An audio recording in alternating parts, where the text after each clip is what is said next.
ഇന്നത്തെ കുണ്ടത്തിനെ ആർക്കും വേണ്ട. നമുക്ക് ഈ കച്ചവടമൊക്കെ നിർത്താം. ഇതിനെ മുതലാളിയുടെ പട്ടികൾക്ക് കളിക്കാൻ കൊടുക്കാം. പട്ടി എന്റെ പട്ടികളെ പറയുന്നോടാ?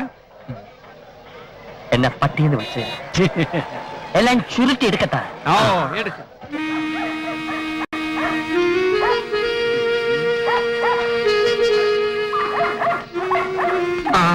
മുതലാളി, മുട്ടയടിച്ച ഒരു ഒഴിയാ ബാധയെ മൊത്തമായിട്ടും ചില്ലറയായിട്ടും കൊടുക്കാനുണ്ടെന്ന് നമുക്ക് പത്രത്തിലൊരു പരസ്യം കൊടുത്താലോ? മിണ്ടാരിയോ, ഈ സാധനം കൈ കിട്ടിയപ്പോഴേ നീ കാലക്കേടാ. ഇതും കൊണ്ട് നീ വീട്ടിനകത്തോട്ട് കയറിയാൽ എന്റെ നായ്ക്കൾക്ക് എന്തെങ്കിലും മുതലാളി, നായ്ക്കള് കോറസ് ആയിട്ട് ഓരിയിടുന്നുണ്ടല്ലോ.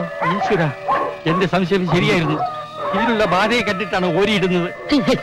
ഇന്നത്തെ കാലത്ത് ഇതൊക്കെ ആര് വിശ്വസിക്കാനാ? പ്രതിമയ്ക്ക് ബാധ പോതിരോ മണ്ണാങ്കട്ട, ഇതൊക്കെ ഒരു അന്ധവിശ്വാസമാണ്. Super satisfaction. ഒരാളി രണ്ടും കൽപ്പിച്ച് വീട്ടിനകത്തോട്ട് കയറിയട്ടെ. പട്ടികൾ ചാവാണ് ഞാൻ കുഴിച്ചിട്ടുള്ള, അല്ലെ ഉപ്പിലിട്ട് വെച്ചോളാം. ഉപ്പിലിടുന്നു? അതെ, ഉപ്പിനകത്ത് ബ്ലഡി ഫൂൾ. ചകിക്കൊള്ളുന്ന വർത്തമാനം പറയലടോ. ഇനി ഞാൻ നോക്കിയിട്ട് ഒരു വഴിയേ ഉള്ളൂ. നീ എന്റെ വിശ്വസ്ത സേവകനാണെങ്കിൽ ഞാൻ പറയുന്നത് നീ അനുസരിക്കണം. തീർച്ചയായും അനുസരിക്കും. നേരും നിറയും കൂറുമുള്ള ഒരു തൊഴിലാളിയുടെ കടമയല്ലേ അത്? എന്നാൽ നീ ഇത് സന്തോഷമായിട്ട് സ്വീകരിച്ചാട്ടെ. മുതലാളി, പട്ടികളെ രക്ഷിക്കാൻ പട്ടിണി പാവമായി പണിക്കാരനിട്ട് തന്നെ പാര പണിയണം.